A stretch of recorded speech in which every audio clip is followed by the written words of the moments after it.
Hi there, and thank you for tuning in to The Social Circus, where every week we dive into a variety of topics covering social media, mindset, and how to run your business. I hope that you enjoyed today's episode. Hello, my lovely listeners, and welcome to episode 163 of The Social Circus.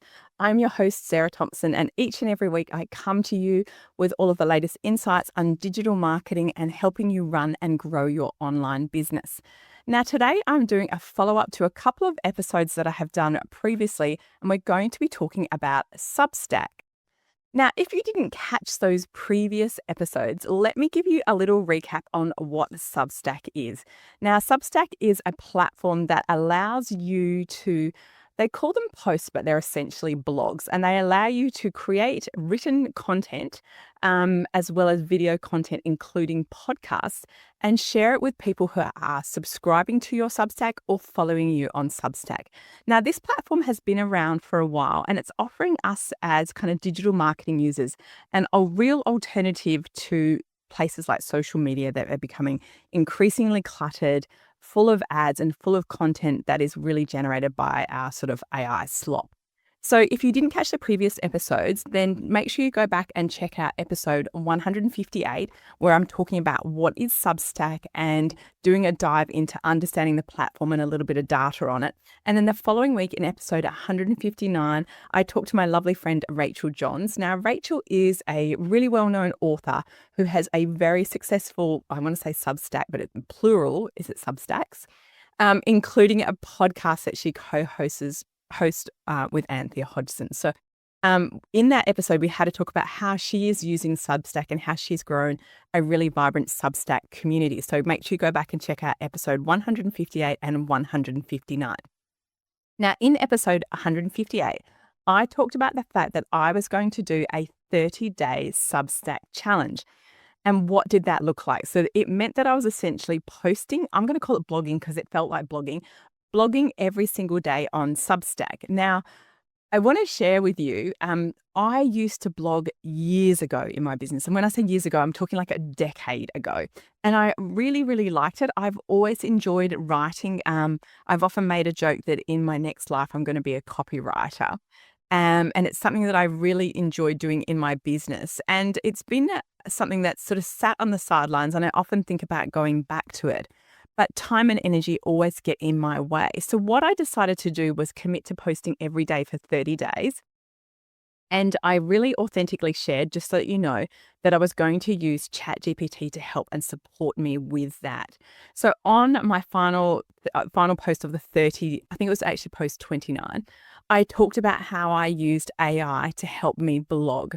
Because one of the things that I think we're seeing a lot of, which people do not like, is we are seeing a lot of people using AI to write blogs or write posts, and they're not really looking at it to see if it has any of their own personality, their style, their story. Now, what I'm really hoping that I shared with you in my daily Substack posts was that you can use AI to help support you with your writing, but it doesn't have to take you away from being part of the writing process. So what I did with AI, and I shared this in day 29 and day 30, was I have a very intimate relationship with ChatGPT. So I have called my ChatGPT Chatty, and Chatty has been trained to understand my brand voice. So what that means is it understands what is the tone, style, and language and voice of me when I use the written word. And so that is really, really key, that if you're going to be using AI, you must make sure it sounds like you. Otherwise, it is just generic AI gunk. And we don't want to do that. The world doesn't need more of that. So the first thing I did was I make sure it's trained to speak and sound like me. And that's really, really important. My writing style is very similar to my speaking style. I have a very casual, informal style. Many of you know I've done a lot of like formal university studies, and academia has a very different style of writing. It is not my natural style of writing. I've spent so long being self-employed and writing for myself that my style has evolved to sound very natural language based. And so my ChatGPT does sound like me in that respect. So that's a great start.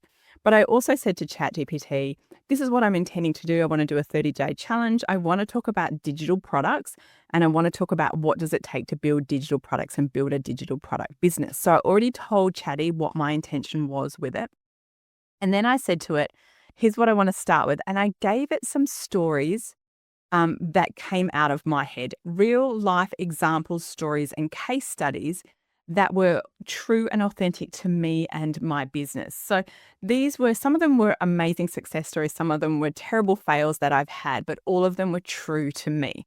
And when we see people using AI to copyright, what they're failing to do is inject any of themselves into that writing. And so therefore it just sounds generic. It might be in your voice, but it's still generic because it doesn't have anything that the reader goes, oh, wow, that's really nice that Sarah shared that. Or I feel like I understand her better, or I understand her lesson or her journey that she's trying to share with me. So I want to be really clear. If you're going to be using AI in your business for any kind of writing, please take some time and effort to get it to understand your brand voice. And please inject yourself, your journey, your stories, your personality, your experience into that writing. Now, when I read my posts on Substack, I feel like they sound like me on my best day. And that's exactly what we want to sound like when it comes to AI. I want it to sound like me.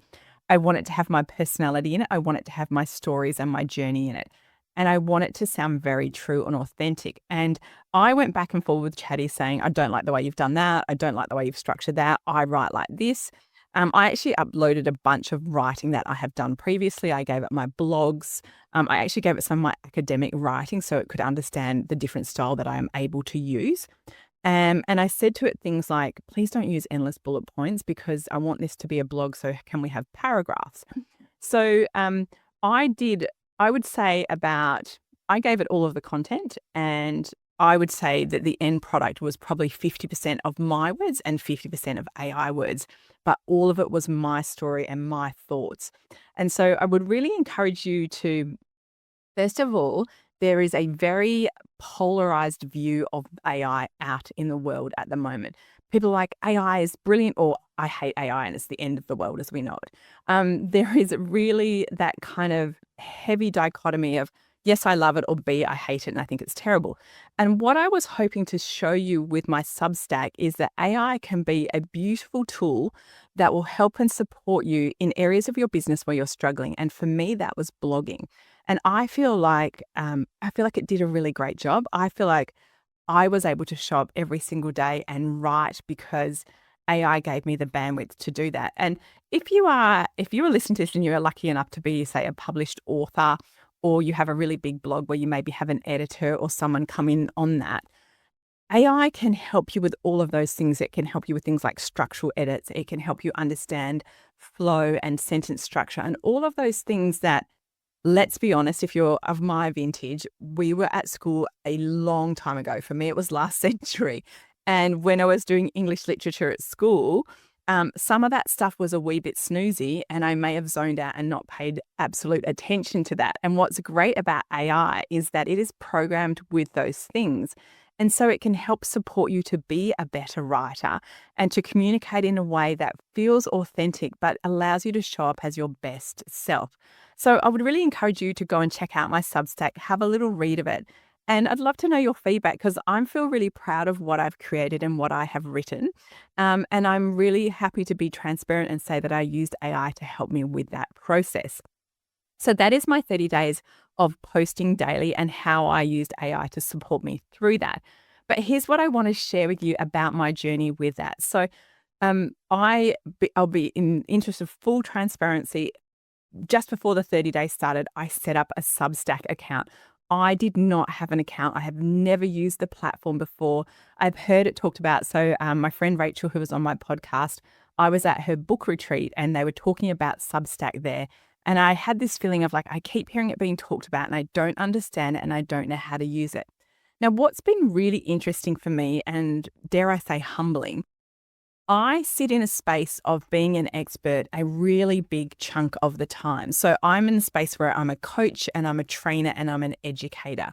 And that means that I am helping other people learn new things. And so I sit in a space of I understand what I'm doing and I'm hoping to teach you so that you can understand this. And I have been in a place of comfort for a very long time. And being on Substack has reminded me of what it feels like to be an absolute beginner. Okay. So I had no idea how to use the platform. I'm still learning. I'll be really honest. I'm still very much a noob on it. And it is still going to be an evolution for me, but it reminded me of how hard and also how scary it is to start something new and have no idea what you're doing. Okay. So I made a couple of mistakes along the way, and one of them was putting all of my email list onto Substack. I actually thought Substack would send them all an invitation to follow me, and it actually subscribed everyone, which makes my statistics look amazing, but wasn't what my intention was. So that was a big learning curve for me. I had some lovely responses to people. I sent an email to my list saying, sorry, I accidentally subscribed you. Here's how you can unsubscribe. But if you want to join me on the journey, then feel free to do that. So that was a big, embarrassing blunder. Okay. And what that taught me is that I'm very confident. And particularly in online marketing, I always say to people, most mistakes are like one button and undo, control Z away from being fixed. Unfortunately, that was not, but by and large, people were really lovely about it. But it made me remember that I don't know what I'm doing and I'm still learning along the way.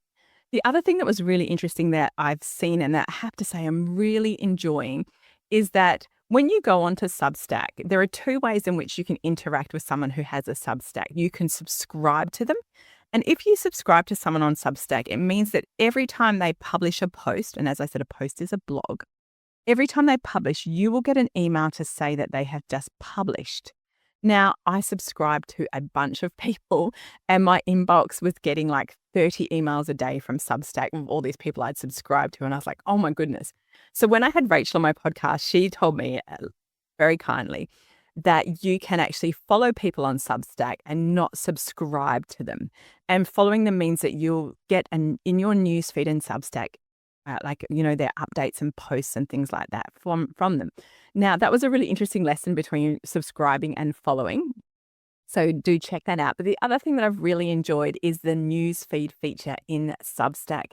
Now, most of you will know that currently on social media platforms, the algorithms have really changed this year in 2025. And what we have seen happen is that, and you will have noticed this yourself, but maybe not had a conscious awareness of it.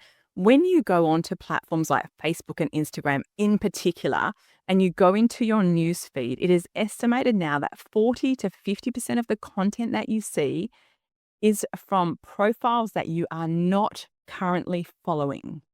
And that means that you often, I actually am almost completely, I'm so jaded by Facebook, I can barely log onto it anymore because I open it and I'm like, what is this rubbish that I'm seeing? What is this article? What is this information? Who are these people? And it's very overwhelming. It's very irritating. I'd want to see content from pages that I follow from people that are my friends. And I can do nothing to control Meta and its changes to its algorithms. I understand what their thought process behind that. But what I have loved about Substack is it is a completely advertising free space. Happy days. It's like the harking back to the good old days of Facebook where you logged in and you just saw content from pages that you liked and your friends. So no advertising is a real refreshing change. The other thing about your Substack newsfeed is you only see content from people who you follow or people who you subscribe to. And that means that you, as the user, can completely curate your newsfeed.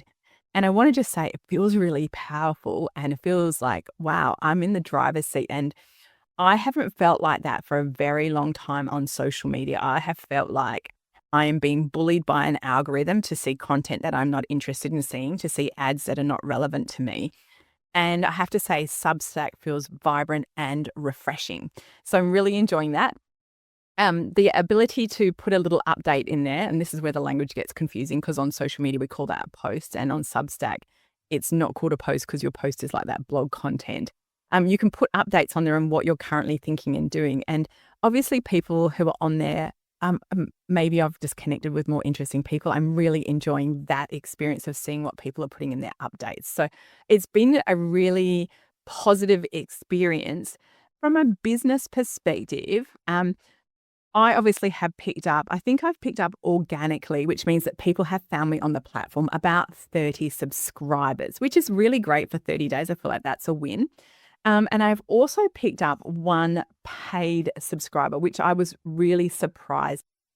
Now, here's the thing that I want to share with you about my paid subscriber. It was someone who has done business with me, and my paid subscription, I just set it at what Substack recommended, which was $8 a month. Now, this person sent me a beautiful message saying, I really love what you do. I get your newsletters, like your email marketing. I like your content, and I believe that you're going to provide value to me as a paid subscriber. And I have to just share, it felt kind of intimidating because I haven't made any commitment as to what I'm going to provide to my paid subscribers. So I actually sent her a response and said, what would you be interested in seeing in terms of content from me as a paid subscriber? So what a great space for her to be the first subscriber to my channel, because now she gets to have a say in what it is that I'm going to do. And this is a little marketing trick for you. If you have a small business and you don't have a big audience and you don't have many customers, you can give outstanding customer service because you can get up close and personal with them. You can ask them questions and you can get instant feedback. So that was really helpful. And I'll be really transparent and say I'm still working out what my paid subscription Substack is going to look like, but I have some ideas and I will be bringing those out quite soon. But here's what I want you to know. Being on Substack is really refreshing. It has become a really interesting space for me. From a business perspective, it has definitely allowed me to dive into topics. It kind of reminds me of LinkedIn articles, and look, I don't mind LinkedIn, but I don't love it. It's not my favorite platform. I get that it's really important, but I do like reading people's articles on LinkedIn. I think that I quite like reading long form written content. So that's obviously appeals to me.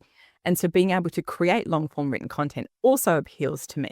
One of the things I really like about it, and in Rachel's episode, she talked about the fact that her podcast is on Substack. So over the next few months, we will be looking at moving my podcast to Substack because it does all the things that your podcast hosting will do. So I currently host my podcast with Podbean. It gives me all my data and statistics. It's a paid service, and it obviously blasts my podcast out to Apple and Spotify and all the podcast platforms. Substack does all of that. But one of the things that it does that really appeals to me is it will email the people who have subscribed to my podcast, notifying them that a new podcast episode is out. Now, when I started my podcast, I did used to have an email that would go out that was just about my podcast to people who'd just asked for information on that. But somewhere along the way, I've had it for 3 years now, that got diluted. And I really like the idea of being able to send someone a communication saying there is a new episode out, come along and listen to that. So I'm kind of excited to see what Substack will mean for my podcast moving forward. And that will probably be in 2026. I do appreciate it's only July now, but I have a lot happening in my business and I don't want to jump and make moves when I'm not clear that that is the right move for myself and my business. So at the moment, I have only monetized it to $8 a month, but here's what I want you to know. There are a lot of people out there that have highly monetized Substack accounts. And what's amazing about it is it's not like YouTube where you have to have X number of people following and subscribing till you get to a point when YouTube says, we will now deign to monetize your account. On Substack, my first subscriber could have been a paid subscriber, because I just have to tell people I'm going to give value and you're going to subscribe to that.